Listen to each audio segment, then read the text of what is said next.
Bonjour à tous.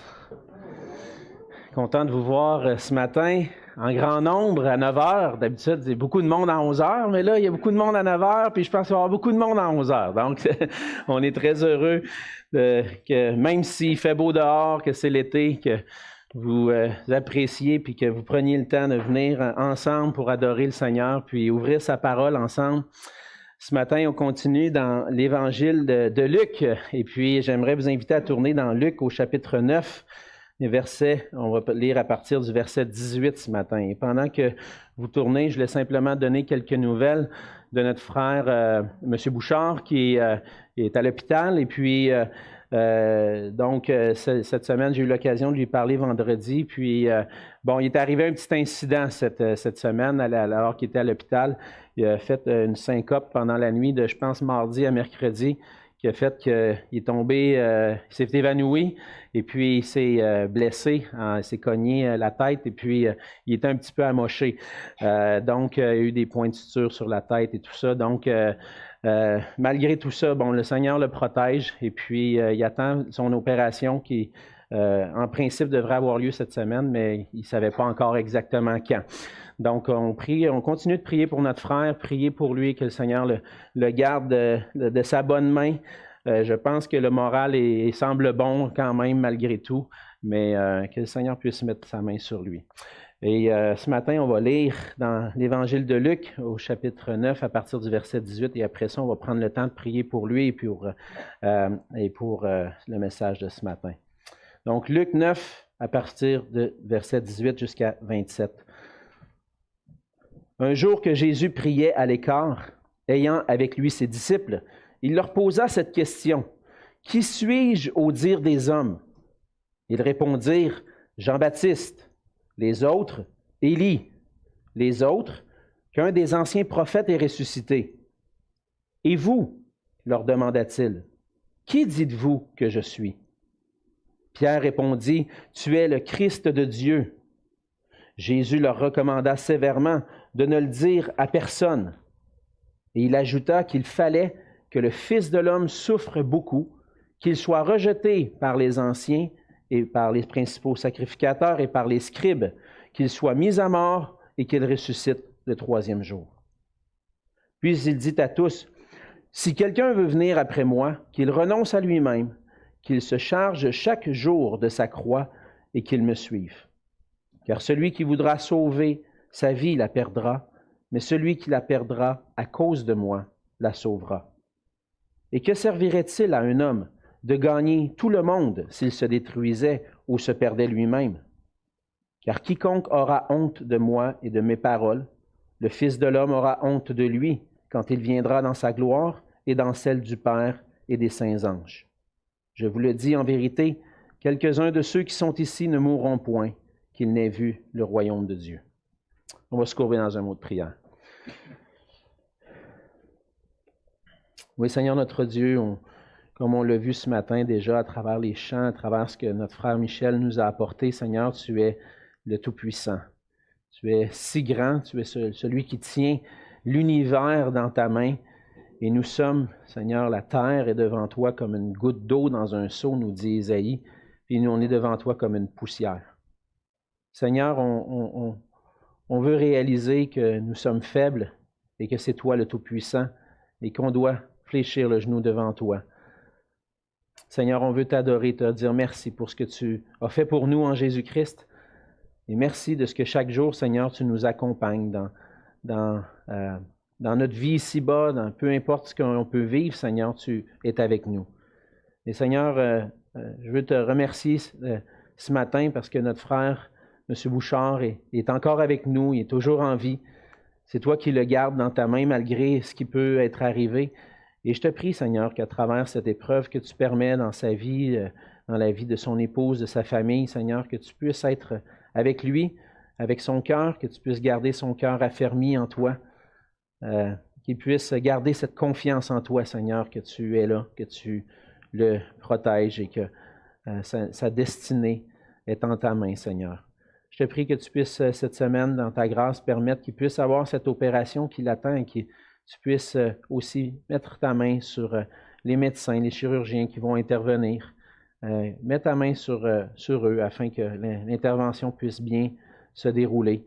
Et Seigneur, à nouveau, on te le remet entre tes mains, sachant que tu es un Dieu de grâce qui prend soin de nous. Seigneur, tu prends soin de nous, tu prends soin de nos cœurs. Et ce matin, Seigneur, tu veux parler à nos cœurs. Et comme on vient de le chanter, Seigneur, on veut t'offrir nos cœurs. Et lorsqu'on dit ça, Seigneur, c'est des paroles qui ont une lourde portée dans nos vies, Seigneur. Je t'offre mon cœur. Et ça veut dire, Seigneur, que tu peux me demander ce que tu veux. Et je veux être prêt à t'obéir. Seigneur, que ce matin, cette parole qu'on trouve dans les Écritures ce matin, qu'on lit, qu'on explore, qu'on étudie ensemble, puisse pénétrer dans nos cœurs et que tu puisses, à travers cette parole, venir régner en nous et faire ta volonté dans nos vies. Rends-nous obéissants à ta parole, Seigneur. On veut vivre pour toi, pour ta gloire. Et c'est dans le nom de Jésus que je te prie. Amen. Amen. On a vu cette semaine dans les nouvelles la déception de plusieurs personnes. Mercredi soir, le Canadien de Montréal a perdu la finale de la Coupe Stanley. Et puis, on voyait la déception chez les fans, les partisans qui espéraient qu'après 28 ans d'attente, on puisse enfin retrouver la Coupe Stanley à Montréal. Mais malheureusement, non. Mais ce qui m'a marqué surtout, c'est la réaction de plusieurs joueurs, des vétérans, de ceux qui, ça fait plusieurs années qu'ils jouent dans la Ligue nationale et puis qui attendent depuis longtemps d'atteindre ce but ultime, de gagner les honneurs, de gagner la Coupe Stanley. Et je voyais vraiment, je pense à certains joueurs, même des joueurs étaient émotifs, étaient tristes, ils en pleuraient. C'est le but de leur vie. Ils ont joué au hockey toute leur vie pour remporter ce trophée-là. Ils sont si près du but, puis là, ça n'arrive pas. En tant qu'être humain, on a tous des buts, des motivations qu'on poursuit. Dans notre vie, on poursuit des buts, puis des fois, avec cœur, on cherche à atteindre plusieurs choses. Par exemple, on peut essayer d'avoir une meilleure position au travail. Des fois, on a des objectifs. On veut obtenir des bons résultats à l'école. On poursuit ça de tout notre cœur et puis des fois, vient la déception. On poursuit des buts et des objectifs. Puis même en tant que chrétien, on a des buts puis on a des objectifs. En tant que chrétien, n'est-ce pas que notre objectif, c'est de vivre chaque jour pour la gloire du Seigneur Jésus. Chaque jour, c'est ce qu'on désire. On veut, en se levant le matin, dire « Seigneur, aujourd'hui, cette journée-là t'appartient. » Et poursuivre ce but-là. Par contre, souvent, il va nous arriver qu'on perd de vue notre but ultime. Le but ultime de glorifier Christ, de venir et d'être des hommes et des femmes consacrés au Seigneur qui vivent pour lui. Et puis, tellement de choses autour de nous nous font dévier de notre objectif.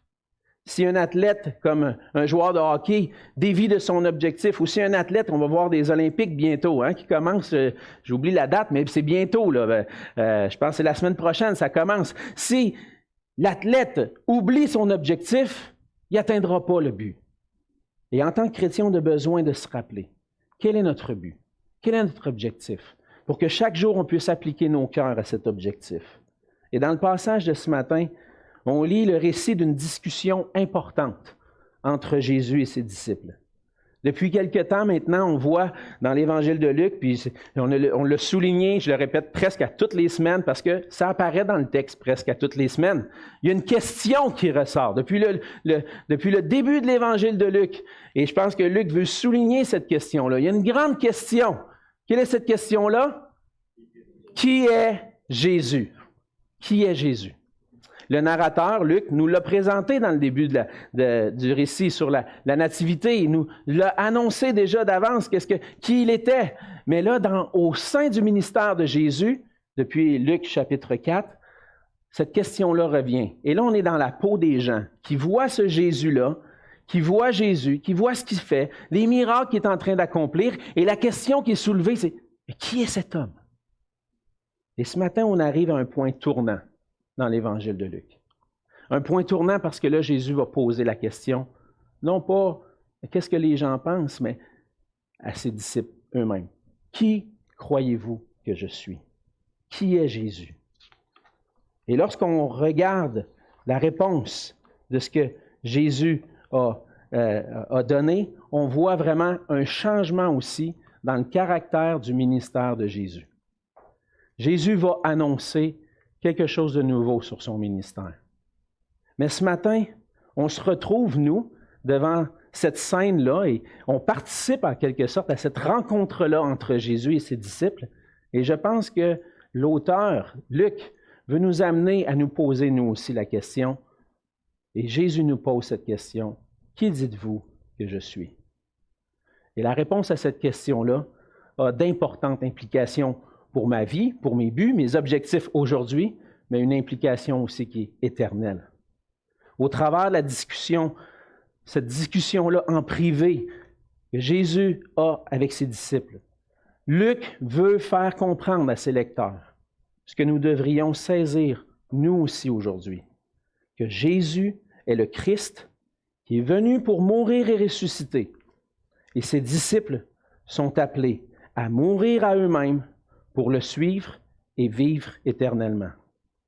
Voyez ce qui est identique. Jésus est venu pour mourir et ressusciter, et ses disciples sont appelés à mourir à eux-mêmes pour vivre éternellement. Le texte de ce matin nous amène à considérer 3 questions. La première est évidente. Qui est Jésus? La deuxième, quelle est la mission de Jésus sur la terre? Et la troisième, que veut dire suivre Jésus? Premièrement, la réponse à la question « Qui est Jésus ?» Les foules, dans le fond, Jésus se retrouve avec ses disciples et il demande à ses disciples qui est-ce que les gens disent que je suis? Les gens autour de moi sont... il y a plusieurs personnes qui pensent des choses. Qu'est-ce qu'on dit de moi? Et déjà, on l'a vu la semaine dernière, les réponses que les disciples vont donner à Jésus ressemblent à ce que Hérode avait entendu. En fait, c'est presque la même chose. Lorsque Jésus pose la question, verset 18, « Qui suis-je au dire des hommes? » Ils répondent, et certains vont dire qu'il est Jean-Baptiste. Bon, certains pensaient que Jean-Baptiste était ressuscité. On sait qu'à ce moment-là, Jean-Baptiste était mort, décapité par Hérode, et certains pensaient qu'il était ressuscité pour continuer son ministère. D'autres pensent que c'est Élie. Comme je l'ai mentionné la semaine dernière, Élie n'est pas mort. Élie est monté au ciel vers Dieu. Et certains, même prophètes, comme le prophète Malachie, disaient qu'Élie allait revenir. Et certains pensent que c'est l'accomplissement de cette prophétie-là de Malachie qui dit qu'Élie revient et qu'il va exercer un ministère. C'est l'accomplissement de Malachie, mais peut-être pas dans la façon dont les gens s'attendaient. Et puis la troisième réponse, c'était que un des anciens prophètes était ressuscité. Et ça, c'est ce qu'on entend beaucoup autour. Les foules se posent des questions. C'est qui ce Jésus-là exactement? Et là, la question est posée aux disciples. Et pour la première fois, de la bouche des gens qui sont témoins du ministère de Jésus, on va entendre qui est réellement Jésus. Les disciples saisissent que Jésus est plus qu'un prophète. Jésus est le Christ, le roi promis, le Christ de Dieu. Les disciples comprennent ça. Et pour la première fois dans le ministère de Jésus, c'est mentionné, tu es le Christ de Dieu. Et le Christ, qu'est-ce que ça veut dire exactement? On sait que le mot Christ en français vient du grec Christos, qui est lui aussi une traduction, en fait, d'un mot hébreu, Meshaya, qu'on dit en français Messie. Donc, lorsqu'on voit dans les Écritures Christ, Messie, ça veut dire la même chose. Mais encore une fois, pour quelqu'un qui n'est pas familier avec les Écritures, qu'est-ce que ça veut dire, ça, Messie? Qu'est-ce que ça veut dire, Christ? Bien, littéralement, le mot Messie, en hébreu, veut dire celui qui est oint. Encore une fois, c'est quoi ça veut dire, ça? On voit tout ça, nous, dans notre société, dans notre culture, voir des gens se faire oindre. Non, pas vraiment. Qu'est-ce que ça veut dire? Bien, selon les Écritures dans l'Ancien Testament, la personne qui était oint, c'était une personne qui était consacrée au service de Dieu, et particulièrement, le roi était consacré au service de Dieu. Celui qui était oint, c'était le roi. Et lorsqu'on lit Et cette déclaration, tu es le Christ de Dieu, qu'est-ce que Pierre est en train de dire? Il est en train de dire, tu es le roi qui était promis. C'est en fait ce que les anges avaient déjà annoncé lors de la naissance de Jésus. Déjà dans l'évangile de Luc, Luc avait préparé un peu le terrain dans Luc 2 au chapitre 10, lorsqu'on voit l'ange qui déclare, l'ange leur dit, « Ne craignez point car je vous annonce une bonne nouvelle, l'évangile. » La bonne nouvelle qui sera pour tout le peuple le sujet d'une grande joie, c'est qu'aujourd'hui, dans la ville de David, il vous est né un sauveur qui est le Christ, le Seigneur. C'était l'accomplissement d'une promesse. La venue de Jésus sur la terre, c'est l'accomplissement d'une promesse que le Seigneur avait faite à travers les prophètes, mais particulièrement à David. David avait à cœur de construire un temple pour Dieu. Et puis, il avait accompli plusieurs choses. Il avait fait des conquêtes, des guerres. Et le Seigneur avait dit, non, tu ne vas pas construire ma maison, ça va être ton fils qui va construire ma maison. Mais à cause que ton cœur est attaché à moi, à cause que tu désires ça, le Seigneur a fait une alliance avec David. Il a dit, ton trône va durer pour toujours. Et à travers cet accomplissement en Jésus-Christ, non seulement il dure pour toujours dans la vie ici-bas, mais le trône de David dure éternellement. Et le peuple de Dieu, le peuple d'Israël, attendait la venue de ce roi, de ce Messie-là, de ce oint qui allait venir pour régner sur Israël. Et Jésus-Christ, à travers son ministère, à travers tout ce qu'il a accompli, a démontré qu'il est le roi qui règne pour toujours, non seulement sur Israël, mais sur toutes les nations. Et par la bouche des disciples, Luc donne la vraie réponse à la question « Qui est Jésus? » Il est le Christ, le roi, le Seigneur de toutes choses. Cette déclaration nous amène à réfléchir et à nous poser la question pour nous aussi. Qui est Jésus pour nous? Est-ce qu'il est vraiment le roi, envoyé par Dieu pour régner sur toutes choses, pour régner sur nous, sur nos cœurs? Après sa mort et sa résurrection, après la mort, la résurrection de Jésus, les apôtres ont témoigné de sa personne, qui il est réellement. Tout le Nouveau Testament, en fait, nous dit et déclare Christ, Jésus, Christ est le Seigneur de toutes choses. Et c'est Paul qui le déclare d'une manière évidente dans Philippiens au chapitre 2, les versets 9 à 11, après nous avoir parlé de l'humiliation de Jésus, nous parle de sa gloire. Il dit, c'est pourquoi aussi Dieu l'a souverainement élevé et lui a donné le nom qui est au-dessus de tout nom, afin qu'au nom de Jésus, tout genou fléchisse dans les cieux, sur la terre et sous la terre, et que toute langue confesse que Jésus-Christ est Seigneur, à la gloire de Dieu le Père. Qui est Jésus? C'est le Messie promis, le roi promis, le Seigneur de toutes choses. Et la vraie réponse à cette question-là, qui est Jésus? C'est de reconnaître Jésus comme le Seigneur de tout, celui à qui je dois me soumettre. Et là, la question que j'ai pour vous ce matin, que j'ai pour toi ce matin, Jésus est-il ton roi? Est-il le Seigneur de ta vie? Est-ce que tu t'es entièrement soumis à ce roi glorieux? Cette question est importante, puis on va voir un peu plus loin ce que ça signifie exactement de se soumettre à Jésus-Christ comme Seigneur. Mais Jésus annonce que sa véritable mission maintenant, en venant sur la terre, oui, il est le Christ, il est le Seigneur, mais il va annoncer sa mission qui est peut-être un peu différente de ce que les apôtres, puis même les disciples peuvent, même le peuple s'attendent de lui. S'il est le Messie de Dieu, le Christ de Dieu, quelle est sa mission sur la terre? Et Jésus va l'annoncer en disant, ça ne correspond peut-être pas à vos attentes. Et là, ça nous amène à cette deuxième question. Quelle était la vraie mission de Jésus? Ce qui est intéressant dans le passage, c'est qu'après que Pierre ait déclaré le Christ de Dieu, tu es le Christ de Dieu, le Seigneur Jésus va dire quelque chose. Et on peut se poser la question, mais pourquoi?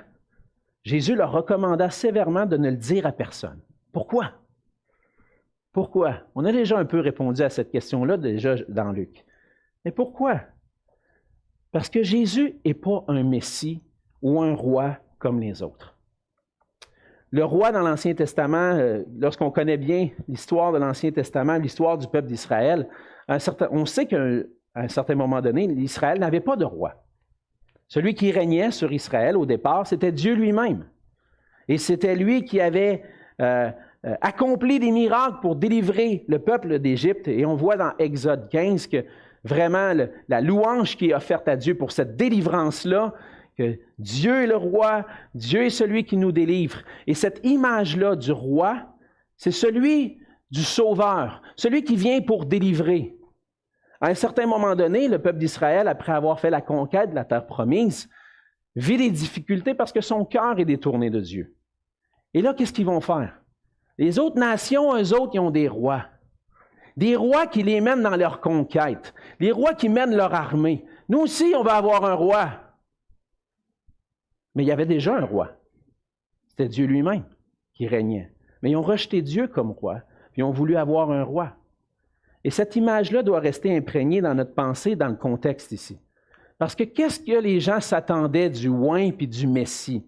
Hey, on va avoir un nouveau David qui va venir.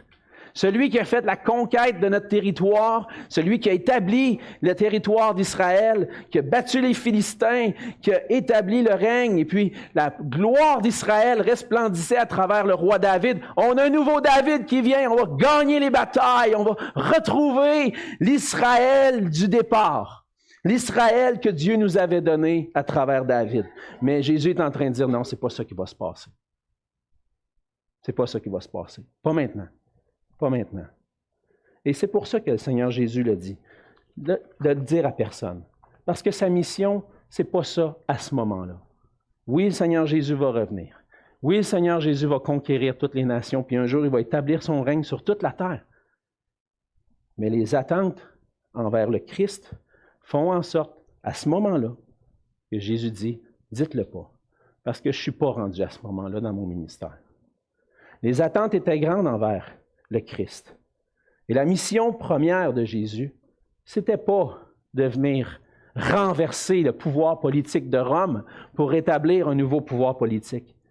La première mission de Jésus était, verset 22, il ajouta qu'il fallait que le Fils de l'homme souffre beaucoup, qu'il soit rejeté par les anciens, par les principaux sacrificateurs et par les scribes, qu'il soit mis à mort et qu'il ressuscite le troisième jour. Ça ne correspond pas aux attentes qu'on a d'un Messie. Ça ne correspond pas aux attentes qu'on a du roi que Dieu va nous envoyer. Et là, les disciples, on va voir même au verset 44 et 45, un peu plus loin, qu'ils ne comprennent pas exactement ce que Jésus est en train de dire. Ben voyons donc, de quoi tu parles, là? Tu es le Messie, tu es le Christ de Dieu qui vient nous délivrer. Pourquoi tu serais rejeté? Pourquoi tu irais jusqu'à souffrir puis mourir? Pourquoi? Jésus explique que sa mission première, c'était de souffrir, être rejeté, être mis à mort et ressuscité. Pourquoi? Parce que le royaume de Dieu, ce n'est pas un royaume physique, c'est un royaume spirituel.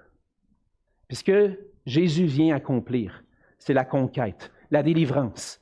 Mais la conquête et la délivrance spirituelle du péché, pas des pouvoirs politiques. Et l'histoire du peuple d'Israël, qui était tombé dans l'idolâtrie, qui avait rejeté Dieu, qui s'étaient tournés vers leurs idoles ou vers eux-mêmes, à se satisfaire eux-mêmes plutôt que d'avoir un cœur tourné vers Dieu. L'histoire du peuple d'Israël, c'est notre histoire.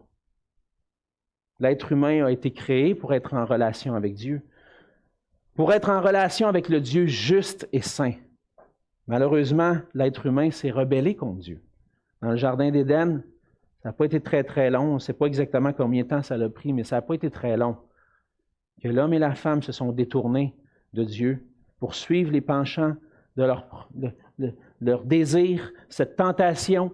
Et ils ont péché contre Dieu, ce qui a amené cette séparation d'avec Dieu. Et tout ce qu'on voit dans l'Ancien Testament, c'est l'histoire d'un peuple qui représente ce que nous sommes par nature, des enfants rebelles à Dieu. Et ça, c'est notre vrai problème. Le vrai problème d'Israël, ce n'est pas d'avoir des peuples qui ont pris la possession puis qui les ont emmenés en captivité. Le problème d'Israël, c'est pourquoi ça s'est arrivé? Parce qu'ils se sont détournés de Dieu à cause de leurs péchés.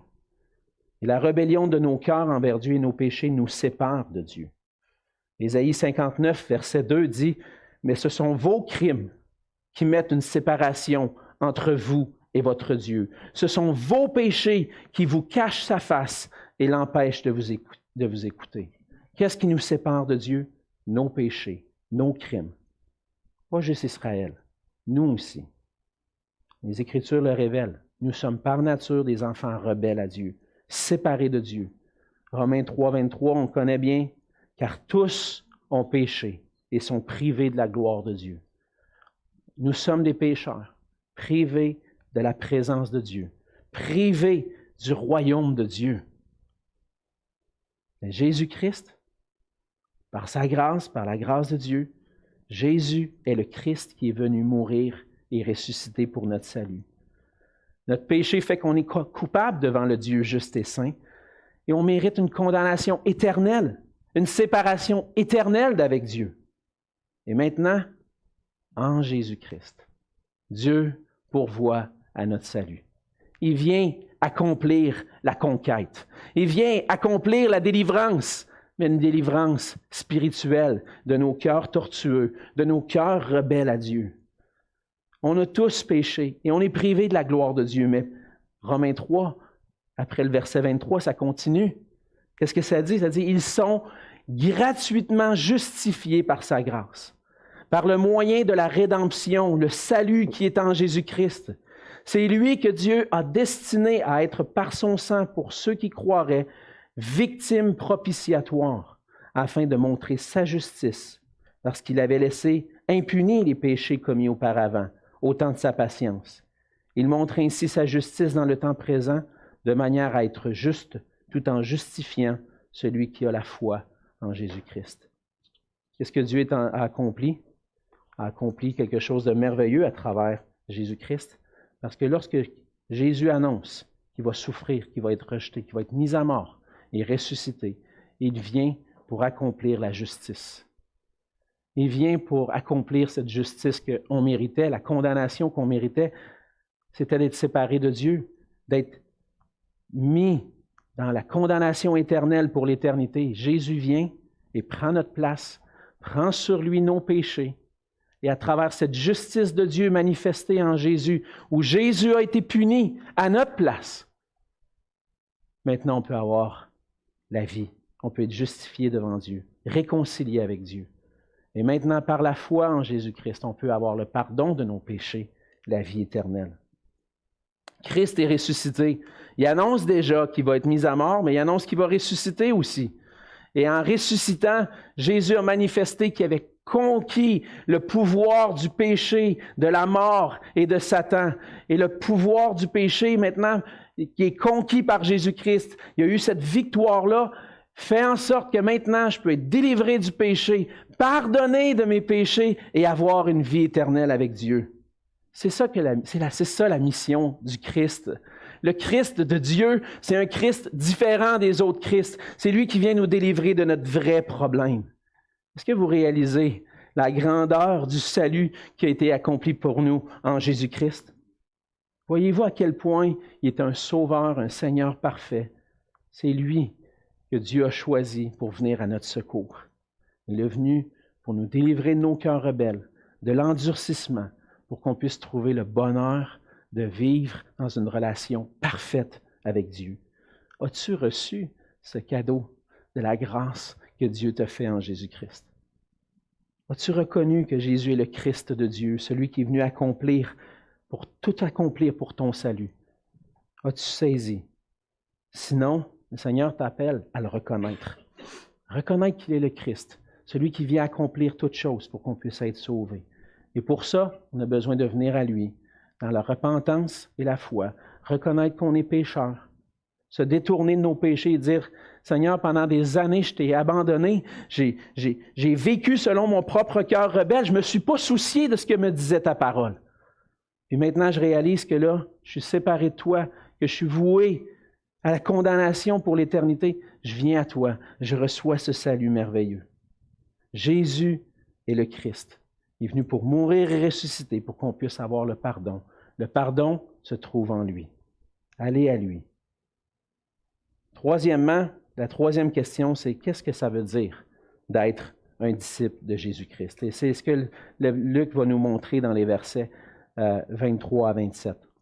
Il y a une grande question, une grande implication d'appartenir et de suivre le Christ de Dieu. Le Christ de Dieu qui vient pour mourir et ressusciter. Il y a un prix à payer pour être un disciple de Jésus-Christ. Jésus dit au verset 23, « Si quelqu'un veut venir après moi, si quelqu'un veut me suivre, si quelqu'un réalise que je suis réellement le Seigneur, le Roi qui domine sur toutes choses, s'il réalise réellement qui je suis, et qu'il veut me suivre parce qu'il réalise que je suis le Sauveur, que je suis celui qui comble de bonheur, voici qu'est-ce qu'il faut qu'il fasse. Qu'il renonce à lui-même. Qu'il renonce à lui-même. Qu'est-ce que ça veut dire renoncer? Ça veut dire non à moi. Dire non à mes propres désirs. Et vous le savez très bien, comme moi, que dire non à nous-mêmes, c'est contraire à notre nature. Déjà, lorsqu'on voit des enfants, je donne souvent cet exemple-là parce que ça m'a frappé. Il y a quelqu'un qui, à un moment donné, je fais une petite parenthèse, à un certain moment donné, on dit dans la doctrine réformée que l'homme est totalement dépravé. C'est que l'homme est totalement corrompu, porté vers le mal, incapable de faire le bien selon Dieu, incapable de se sauver lui-même. Et là, c'est lourd de conséquences, ça, d'affirmer ça, de dire que l'homme est incapable de se sauver lui-même. Et il y a une femme, à un certain moment donné, il y avait une blague sur Facebook, elle dit « Là maintenant, je crois à la dépravation totale de l'homme depuis que mon enfant de 2 ans n'arrête pas de me dire non à toutes les fois que je lui demande quelque chose. » Parce que c'est ça, hein, la vraie nature. On n'a pas besoin d'enseigner aux enfants à dire non. Hein? Jamais. Et notre nature est comme ça. Puis je vois mes enfants vieillir, puis je vieillis moi aussi. Puis dire non à moi, à mes désirs, c'est tough en titi. Tous les matins, je me lève et j'ai mes objectifs. J'aimerais ça aller jouer au golf aujourd'hui. J'aimerais ça peut-être améliorer mon score au golf. Ou j'aimerais ça faire ce projet-là en famille. On va avoir on a toutes nos petites poursuites, on a toutes nos petits joies. Il n'y a rien de mal là-dedans. Mais est-ce qu'on est en train d'oublier à qui on appartient? Renoncer à nous-mêmes. C'est dire, Seigneur, j'ai plus rien. Il n'y a plus rien qui m'appartient. Ma vie est à toi. Demande-moi ce que tu veux. Oh, c'est tough. C'est tough. Être un disciple de Jésus, c'est suivre le Seigneur sur un chemin d'humilité, de renoncer à moi-même, le suivre sur le chemin où lui a marché. De dire non à lui-même, dire non à la gloire, dire non à ce qu'il avait droit. Hein? S'il y avait quelqu'un sur la terre qui avait le droit d'avoir la gloire et l'honneur, c'est Jésus. Puis qu'est-ce qu'on voit dans son ministère? Rejeté, souffert, mis à mort. Seigneur Jésus dit, suis-moi sur ce chemin-là. Renonce à toi-même. Dire un non catégorique à ma propre volonté pour embrasser sa volonté. Renoncer d'avoir ma propre identité. De me définir moi-même selon mes désirs, mes aspirations, mon but dans la vie et recevoir l'identité que Jésus veut me donner. Tu es mon disciple. Souvent sur Twitter ou sur Facebook, des fois les gens écrivent une description d'eux-mêmes. Je suis marié, papa de 4 enfants, je suis pasteur. À un certain moment donné, ça m'a frappé. Il y a quelqu'un qui a marqué, la première chose qui a marqué, disciple de Jésus-Christ. C'est ça que je suis. Si je suis un disciple de Jésus-Christ, je vais m'identifier comme ça. Mon identité se trouve en Jésus. Et ça coûte cher d'être un disciple de Jésus-Christ. Il faut renoncer à nous-mêmes. Pas seulement ça. Le Seigneur en ajoute qu'il renonce à lui-même, qu'il se charge chaque jour de sa croix. Se charger chaque jour de sa croix. C'est suivre Jésus sur le chemin de la souffrance, du rejet, de la persécution. D'être prêt à dire, moi je vis pour Jésus, d'être rejeté par les hommes. Le Seigneur me dit que la vie chrétienne, ça ne sera pas un chemin facile. C'est un chemin où il y a des persécutions, le rejet à cause de Jésus. Mais c'est le chemin qu'on doit chaque jour décider d'emprunter.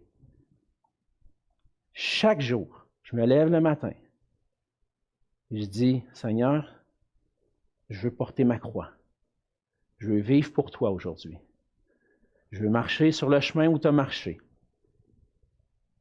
Et marcher de tout cœur avec toi. Ça coûte cher être un disciple de Jésus. Puis là, Jésus dit, une fois que tu as renoncé à toi-même, que tu as décidé de te charger de ta croix, de me suivre sur ce chemin-là, suis-moi, continue. Marche avec moi avec persévérance. C'est en renonçant pleinement à nous-mêmes, en se chargeant chaque jour de notre croix, qu'on peut réellement suivre Jésus. Sans ça, c'est impossible. Suivre Jésus, ça veut dire renoncer à moi, puis me charger de ma croix. Pour suivre Jésus, il faut voyager léger, parce que la croix va être pesante.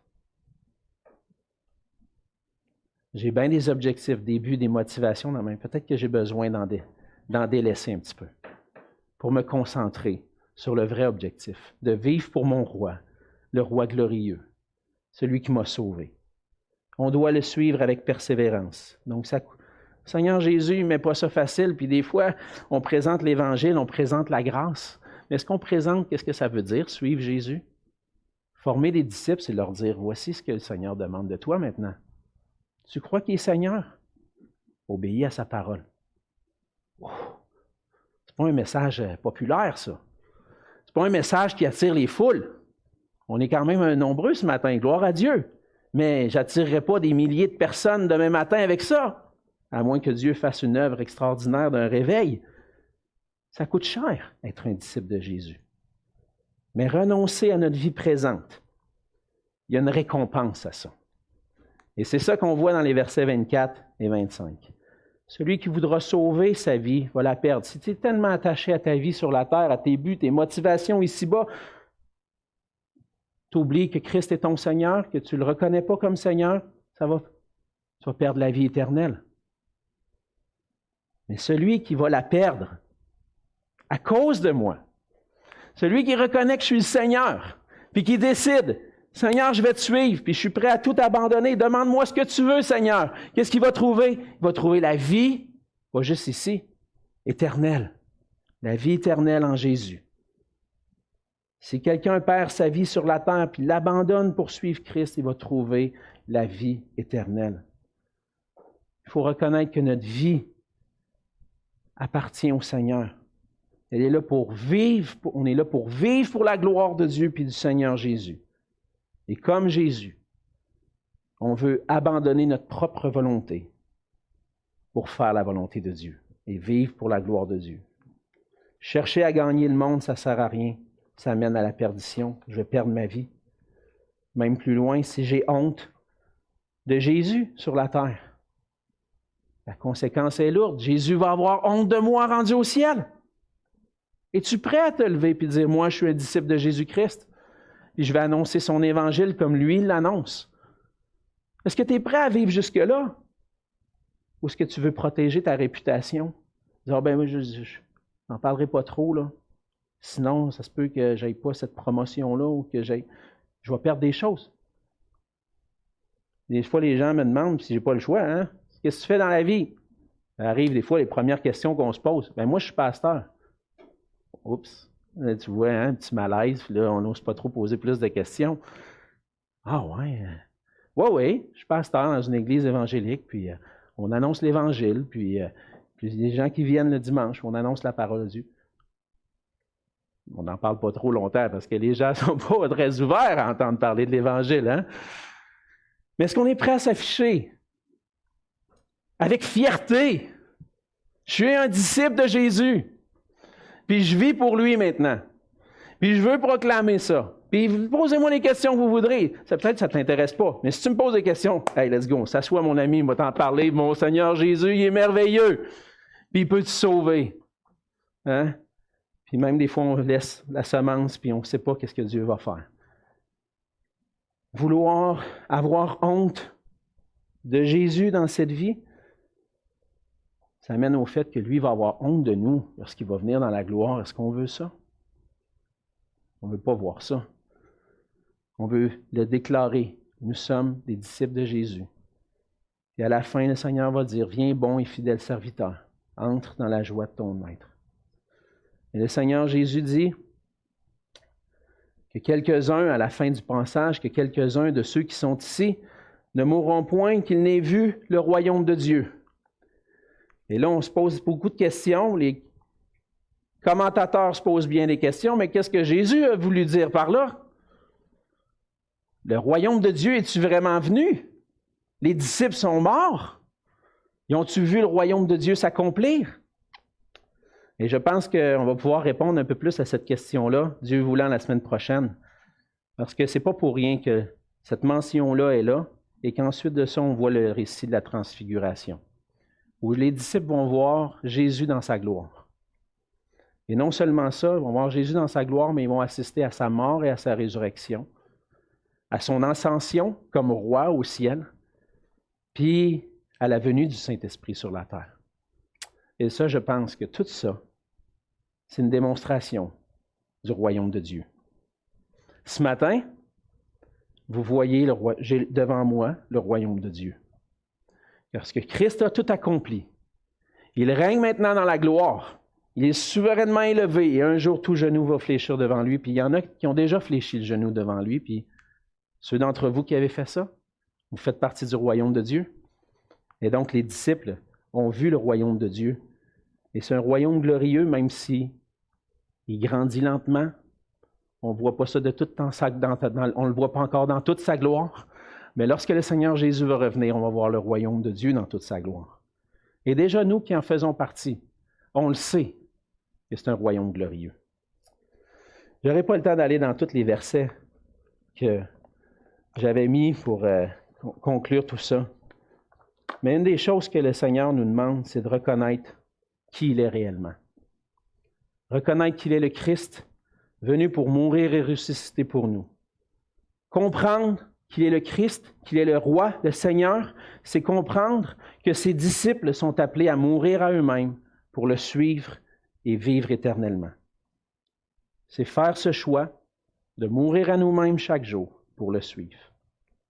Maintenant, le Seigneur nous appelle à vivre pour lui, à abandonner notre vie derrière nous, laisser de côté nos buts, nos motivations qui pourraient nous empêcher de marcher pour lui, pour qu'on puisse garder nos yeux fixés sur lui.